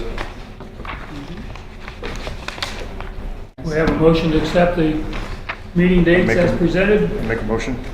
I'll second. Either one of us, that's fine. Any other discussion? If not, all in favor say aye. All right. All right, dog park and splash pad at Cardinal Park. Martin, let's have a motion to discuss. Make a motion to discuss. We'll have a motion to discuss and then we'll discuss it. I make a motion to discuss. Okay? I'll second the motion. Now, Harlan. I didn't know we did that, all stuff like that. I don't know why it's on our agenda, because why is it on our agenda? You know? We never gave the committee our feelings about it one way or another officially. In the TIF. You mean the redevelopment committee? Yes. Okay. The redevelopment committee, and I'm on that, and Agnes is on it. We've already talked about this, and in the past few days, I got a lot of negative feedback about a dog park because of liability. Okay? And the splash pad, I can get real simple on that, it's unaffordable at this point. That's a discussion I'd like to have. Anybody else? Any comments? If not, I would entertain a motion to recommend to the redevelopment committee that we do not support having a dog park or a splash pad. Sam? Second. Harlan? Yep. Any other discussion? Not? Do not support that. Do we need to vote on it? That we don't Yeah, we need support to- it? Oh, did I vote? We had a motion I'm and a sorry. second, but we I'm didn't sorry. vote. Okay. If there's no other discussion, all in favor of recommending that they do not Go for it. have the dog park and splash pad? Say aye. That comes as a recommendation out to Yeah, them. right, They can still do as they please, right? right. We're just recommending that we do not support. Okay, so we have it clear. Okay. Where am I at? Did you get a motion on that? We just passed it. Okay, I just want to make Yeah. sure you got it down. What's that? Number 5. Medical building. I make a motion to discuss. Have a motion to discuss, a second? second. If it's on the agenda, it doesn't necessarily need a motion just to discuss it. Well, we've never made a decision on this one, so I'd like to get a decision on it tonight. All right. Right now, we got the water intake, it's costing us a bunch of money every month because it's still a 2-inch. We have the parts to make it a 1-inch, Who we paying? we pay ourselves, $260 a month. $260 a month. So we're not losing a lot of money then? Well, it's still Paying ourselves. one out of one pocket to the other, but Yeah. So what do you need a It's motion not the to? water, it's the sewage. They're not being charged, I or we're understand. not being charged for water. So do we need a motion to reduce that down and, I think we just give there's the, Trent the authority to go ahead and do it. Okay. We talked about it before and then it got. I'll make that motion that we give him authority to Change it out to the reduce 1-inch. it.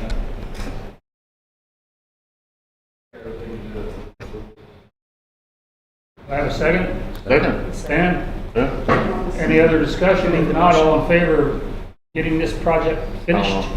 Aye. Aye. Fine. Opposed, same sign? Who made the actual motion? I missed that, I'm sorry. Arlen? Okay, thank you. Can we still talk about the medical building? Or are we done with it? Just say, I don't think that was the only thing we. That's not the only thing that we're going to talk about. Thank you. No. I know it's just an opinion. I'm one of 5, but I did a lot of thinking about this, and what I'd really like to see happen is I'd like to see the town of Geneva retain the medical building. I'd like to transition the police department into part of it. I'd like to maintain the north end for voting or whatever we needed that part of the building for. In the meantime, we'll go ahead and reduce the line so we can drop them costs right there. We've got the mold issue to deal with, and maybe moving somebody over there. It's possible that's the case until we need it. But just an opinion, just wanted to get some discussion out there. I agree with Stan. I agree with I Sam as well. talked to Dwayne about it. We're going to need It'd some be cost nice. estimates of what it's going to take just to get the building where we want it. Well, and we've had some of those months ago. It depends, I think, it all depends on how much we needed and or wanted to do before we had to go over. And I know Dwayne's been very good about, hey, let's do the minimum, get it started, and we can do more as we go to fit in the budget. Are you still feeling that way? Yeah, I mean, we've talked about it before, is doing it. Actually moving and use it, some drywall mud, some paint, and we could make it a usable space. And then once the weather breaks, we need, do a little bit better plan what we're going to do with the north end of the building, how we want to do everything. But as far as the treatment rooms, they're set up, they could be utilized as offices. Like other than just maybe changing some locks and throwing some cameras in there, and then just figuring out how to dump a little bit of internet over there when we're doing our reports. I think we could minimize that cost and do it in some phases once we get it.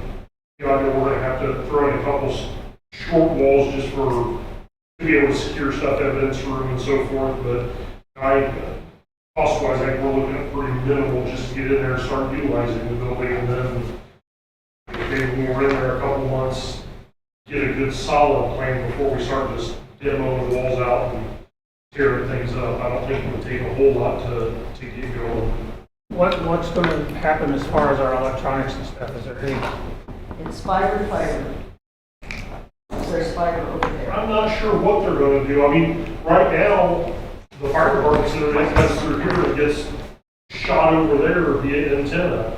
So I'm not sure if they could just shoot it across the street via antenna. Well, Brown made that statement one night, and here he said it won't be hard. That's all he said. You're right, he said it, because this has got fiber and that's got fiber, and it'd just be some connectivity stuff. But that's the way Mike said it, but it depends on who we're gonna have for maintenance next year.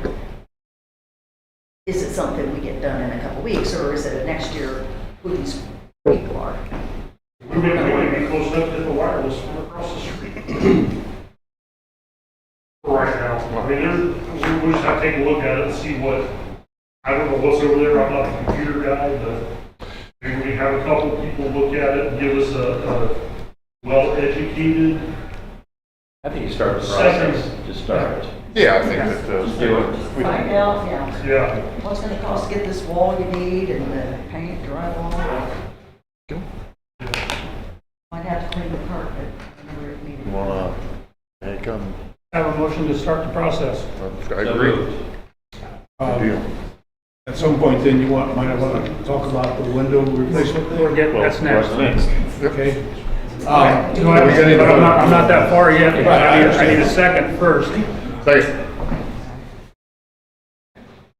We have a motion and a second to start the process of moving the police department and possibly others over across the street as needed. All in favor, say aye. Aye. Opposed, same sign. Thing done. Okay, town hall mold issues.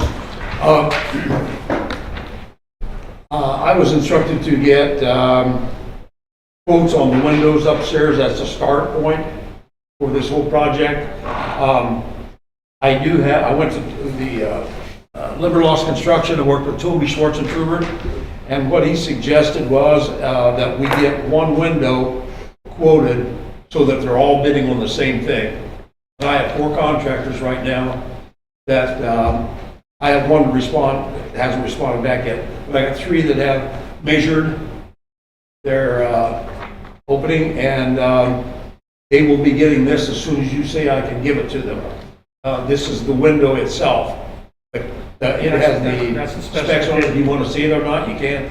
It all comes from Hub Acre Ace. It's a local business.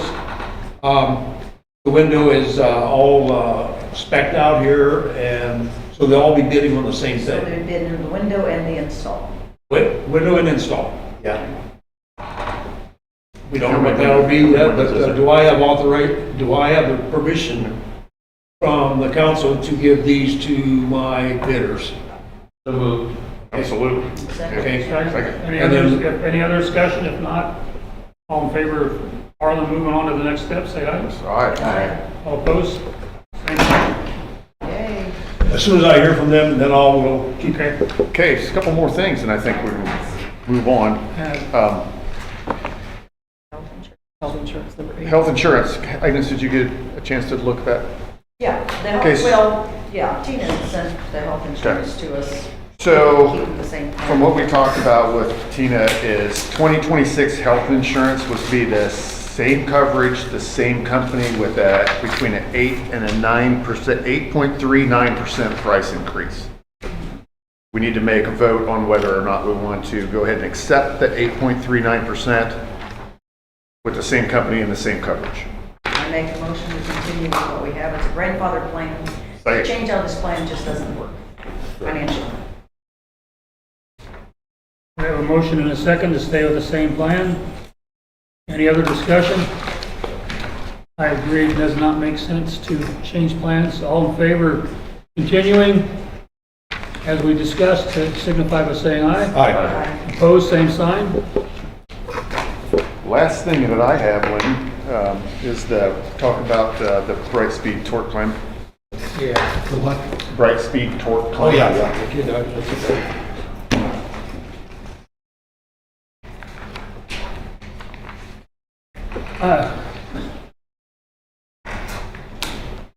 I'm not happy with this at all. Of us paying it, my personal opinion. But we need to have discussion on it. Well, there's obviously some discussion on how far away we were from the marks, where it was lined at. And then we obviously hit it. Trent said it was 40 inches, Yeah, it was over 40 inches. over 40 inches away from where the marks were, where it was located. And supposed to be within 24, so. But then again, it sounds more like a problem with the locate than it does with our digging, but Bright Speed doesn't think so. In addition to that, Stan, I'm looking at this one paper here, and it gives the damage location is 530 High Street. There is no 530 High Street, and we haven't done any digging on High Street. Hometown. So I'm wanting clarification there. We know where we did the digging. Already paid one What's your part. house number? It's not 530. Well, and the pictures, these are the pictures they sent us, right? Yes. These pictures say 725 North Main Street. So it's different than what's actually on the Yeah, so I'm, Addresses. right now, What contacts have we had with whatever this claim processor is, PCC? Have you called them or contacted? I asked for additional information because we didn't have a 530 High Street, and then that's when I got this ticket, the pictures, and another invoice. So But where nobody's is- actually physically had a conversation with me verbally, it's just been that one thing via email. out there? Does anybody know where 725 North Main Street is? My parents live at 920, so, Across the highway from you? yeah. So it'd be back towards the end? I'm thinking they're talking about around Rainbow Road Extended there where they, Casey's? yeah, the Casey's dig that we already paid one on. You say 725, sorry. 725 North Main Street. That's technically Casey's gas station. So this is the area that. My guess is they're just going to a closest address that they can find on Google Maps, because they're not from around here. Yeah. So that's what they pull, but it's not platted. What's the address for the old New York building? That is actually on, really on High Street. Yeah. That is 630 High Street. That's- 630, Yeah. So here's 530, maybe they wrote it wrong. I think we need more clarification before we do anything. Well, the attorney, what do you think, Mr. Attorney? Yeah, we need to request more information from them or just outright deny the claim for the reasons that we've already stated here, you know, give them a response. I really don't just deny it. Yeah, can we keep, That's my personal opinion. how do we keep this from happening? I mean, if we were 40 inches away, I don't know if we can prove it, but the bottom line is, even if we were 40 inches away, we're really not responsible if it's not located correctly. Right. So if it comes back on the locate, you know, instead of coming back to Brightspeed just turned it over to collections. You know, you know, and I don't know whether or not we can tighten up locate. I mean, I just hate to continue to run into situations like this without seeming to have any. You can't prevent anyone from making any kind of claim, no matter how frivolous it is. A claim's a claim, you know. It's how we respond to the claim. Well, and another hard spot I have with Brightspeed is their denial of our claim when they bored through our line out on West Line Street, saying that they don't have lines there or anything else like that, and we know that's a bogus claim. And they didn't want to pay us because it's like $2,000. So do you fight it and spend all your money on attorney fees, or do you? That's what it comes Like- down to usually. like a bullet. Yeah. I don't want to pay this. And I would entertain a motion not to pay it. Well, I think just denying the claim right now. probably And I think we first take it step. one step at a time. Yeah. See what the response is. and Just say, deny the claim you know, and then have them come back with additional information. Maybe it'll get something a little clearer for us. Is that a motion? I make a motion. Yeah, let's deny that claim and see if we can get some more information out of it. I got a motion, I got a second. Arlen seconded. Any other discussion? All in favor, say aye. Aye. Opposed, same sign. Is this So the we asked denial? Tina then to. It's my contact the question. company? Is it me or is it Mr. Baumgartner that's going to send a denial? I think it'd be better. Either way. Either way. Did who? Nick. I agree. Yeah.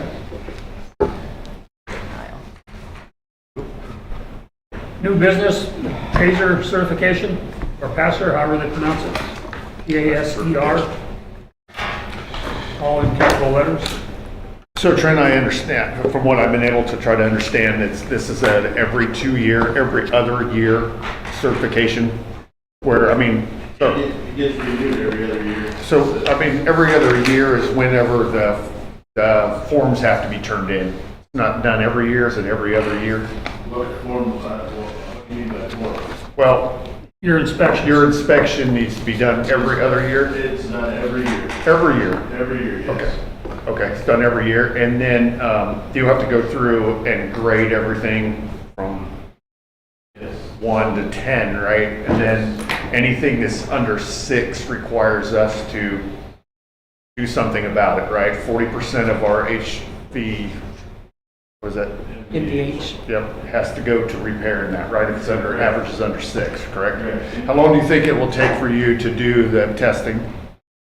It would probably take couple days to do that? Yeah. How many people do it? Yeah. Okay. That gives us a little bit of an idea how we want to handle it. Yeah. When is the first time it's due? In June? It's due, no, it's due in December, This is December? no, next year. Next year, 26. The next year, the first year, they're requiring you to be certified to do it. Gotcha. The certification wasn't required this year, I've already done it for this year. Okay.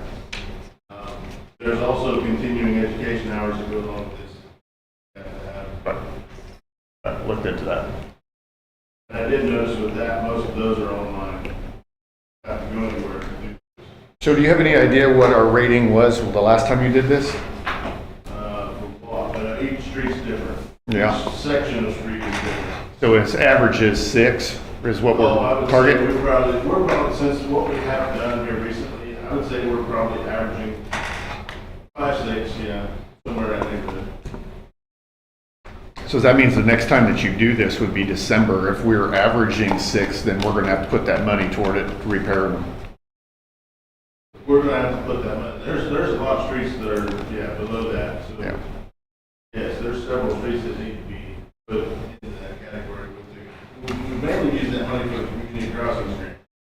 And with that, we get a lot more benefit. So if we have that money towards the community crossing grant that's coming up next year in July, we can apply it there, get a bigger section of the streets done. 80/20. Yes, they just changed that to an 80/20. Do you have any idea how much 40% of that fund would be? Entire? I mean, just ballpark me. So, Well, there's really not much to do with it right now. I mean, obviously, it's going to be pretty much a year before we have to do it again. But we gotta be cognizant of the fact is that they are requesting that, they're telling us that 40% of that fund needs to go to repairing the roads as soon as we have a form that we turned in that averages less than 6. Yeah, but they don't give us a deadline when the streets have to be done. They don't give you one done, but we do, if we turn it in December, I don't know when we have to do that. We've always, for years, had to dedicate, I thought it was 50% of the funds for that purpose. They can't go to wages, other things. It's kind of always been that way. Okay. And that would be the MDH restricted, right? That's how we handle it, yes. Because then we use it, like Trent said, towards community crossing. So we always actually put it where we know we have to spend it out of that fund to do the streets. That way we're not spending the portion that we have to earmark. We're not spending on what. I just wanted to make sure that you knew that 40% of it needed to be done with that, so you got to figure out what your number needs to be. Outside of that, I don't think we really need to do much with that. He's got the certification now. I think between the clerks, they make sure that money, as we receive it, goes into that fund every month. Sally's very good about that. Okay. So I think they're already handling that. so we're good for now? We're good for now? We're good for now. Okay. Moving on, old business, IT updates. All right, got an email today from Ted from Innovative Integration. We had a meeting with ESI a couple days ago. Stan, you were at work, unfortunately you weren't able to attend. Yeah. They sent meeting notes, which was great, and we sent them out to all the council, what was discussed, what they can do for us. They'll look at what it is our needs are, give us an idea if they were going to provide these services, what the cost might be to continue to utilize them. They are more than willing to come to a council meeting and do a very short presentation with that additional information. So she's putting some ideas together, if I remember right. Trent was on the call, Mark, Dwayne, Tina, and I. So this Ted from Innovative Integration is going to do the same kind of call, the team's call on Thursday. I didn't get a response. Dan, I'm not sure if you're available Thursday at 2:30, but that's when it's going to be a team's call. I'm not sure either. I'll have to check. If you're not, we can have a second council person on that call. So that company will do the same thing. Both these companies offer a little bit different things. One's more the logistics, and one's more the equipment. But they're the two companies that our IT is built on now from the county. They can work independent now from the county as far as our service. We won't be calling Mike, Ethan, we won't be calling those people anymore for service.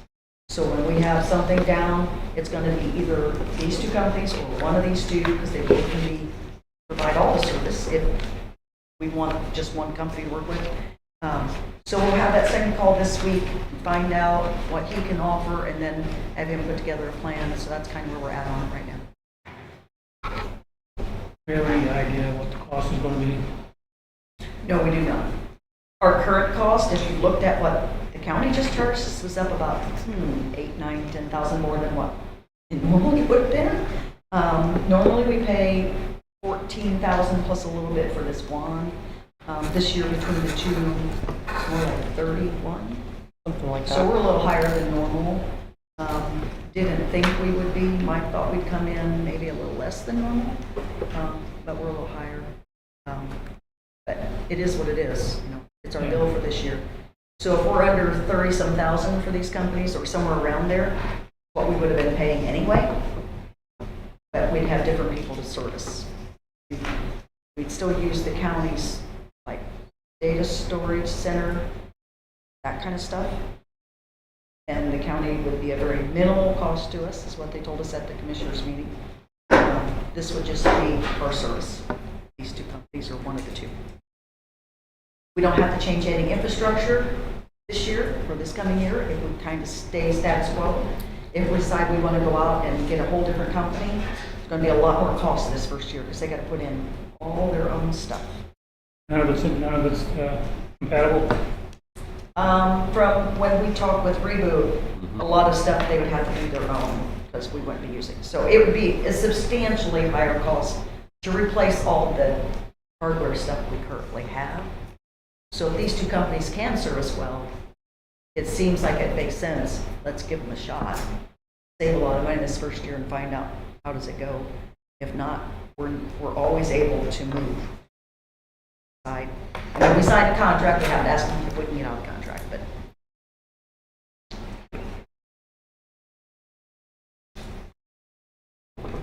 I'm disappointed that the county's moving the way they are after all we had to do to comply with what they needed or wanted. they're having all of their municipal departments move all of their plans. So I think we got that email from Mike the other day as well. That's what's disappointing with all the headaches we went through to get everything up and running the way we have. Now we gotta do something extra or different. Okay, anything else on your updates? No, that's all I have. While we got IT involved here, let's go ahead and do the live streaming updates then. Oh, at the bottom? Yeah. Did, Alex, I talked to Alex just a little bit about going ahead and changing some things on the microphones, and he did. It should be in the back of your folder. What do you think, Alex? Is this the way to go? I think it's a great way to go. I got a bunch of ideas ready to be put in action, I guess. It shouldn't cost more than, this is just like the ceiling, it shouldn't cost more than like $1,000 to make it sound professional. That's like way over what I'm thinking, So these two units that you got in this paper. the audio interface should let us, should I stand up for this? The audio interface should let us, it should let the microphones be at a higher quality, even in this big echoey room. It would be more hardware filter that would be on the microphone instead of my artificial one that I already have with these that you guys have stated you didn't like. So I just want to make sure these microphones are going to be great. Each of the board members will have their own. And I just wish I was more informed when I was putting this all in, honestly. That's how I wish we could We'll have what, 6 or 7 microphones? One for the podium. This one is going to stay the same. Okay. But the ones that you guys will have will be great. That we won't get the echo. That'll solve some of the echoing with that. That mic is probably the most tuned in one. Okay. So have you all listened to it online after the fact? Went back to the meetings? Did the sound? How did the sound to you? Like a Gumby stereo. Like it? Like, the problem I run into is it mutes. If somebody's not talking and then all of a sudden if somebody does talk, and it like doesn't pick up the very first part of it before it kicks on, but. Can I explain that a little bit, if I may? The room is already echoey as it is, and with those artificial filters I have with these microphones, I was just trying to cut out like any noise. I'm just trying to focus on your voice. Sure. I tap the table or something like that. Yeah, I don't, nobody wants to hear you guys breathe or like sit there and make people sounds. I was just, So we're looking at, So how much you think it's gonna cost us? the microphones I got already have longer cords. Realistically, it should be like $300-400 max. I'm looking at this one sheet here, it's $128.68 for the board. I'm leaving myself room in case I need to get different cords and whatnot for the microphones, to make sure it all fits in here and looks well enough. I intended to hide most of the cords, but of course you're gonna have some spaghettification around.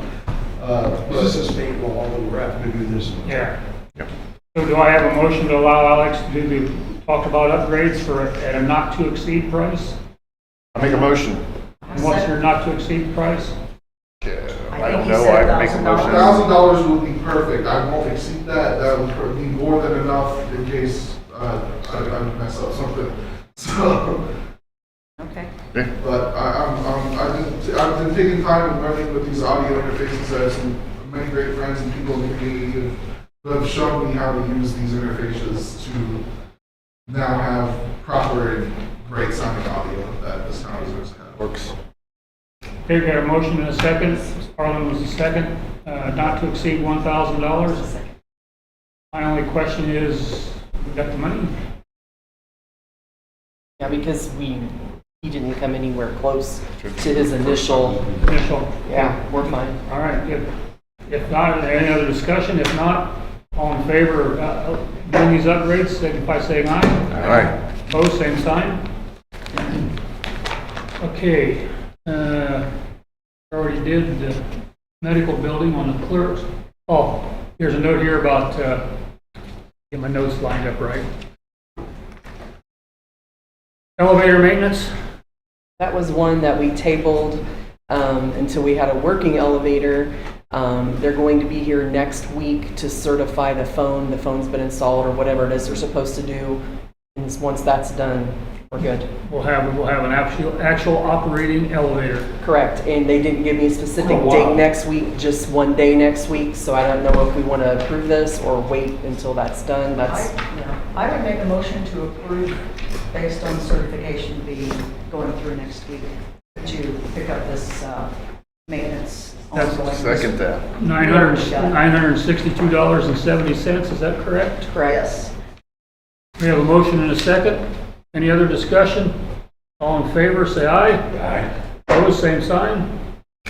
Good. Well, this has been a long project. Real quick note about fire contracts.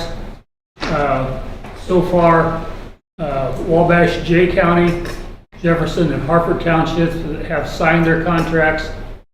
Tina and I are meeting with the Wabash officials this Friday at 1 p.m. And they're the only ones so far that have not signed. I hope that's resolved. Is that a public meeting or is that private? It's just President Burry, myself, and Yeah, representative. it's kind of a negotiation type of thing, Sure. yeah.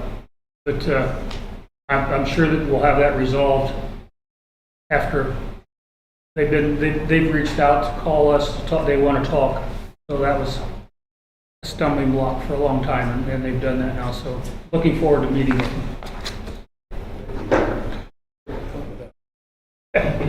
Thanks, buddy. Approval of the November 25 bank recon. I'll make a motion to approve the bank reconciliation.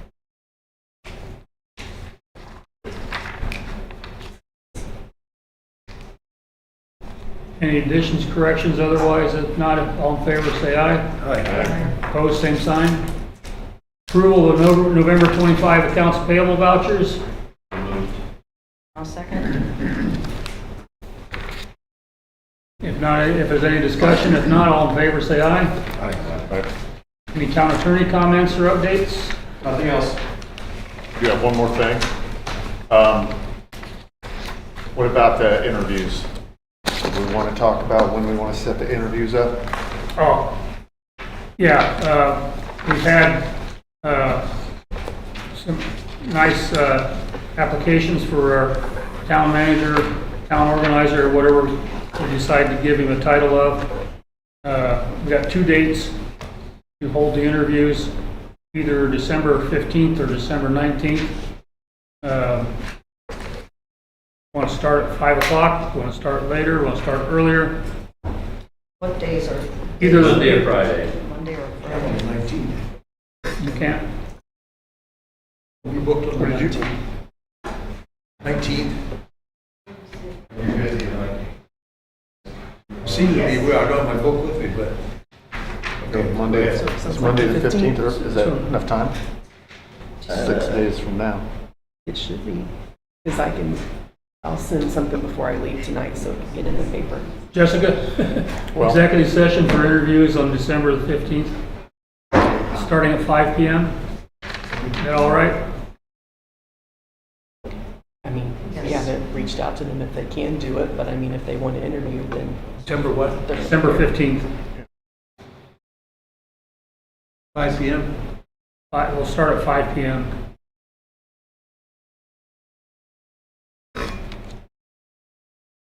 And nuisance committee updates, our next meeting is the 12th at 9 AM here. And that is open to the public. Next scheduled meeting, is there any, before I go into that, is there any other council member comments or updates? If not, the next scheduled meeting is our year-end meeting. It's Tuesday, December 30th at 6:30 PM in the Geneva Town Council meeting room. Make a motion to adjourn. Well, we have a motion to adjourn, second? Second, all in favor, say aye. Aye.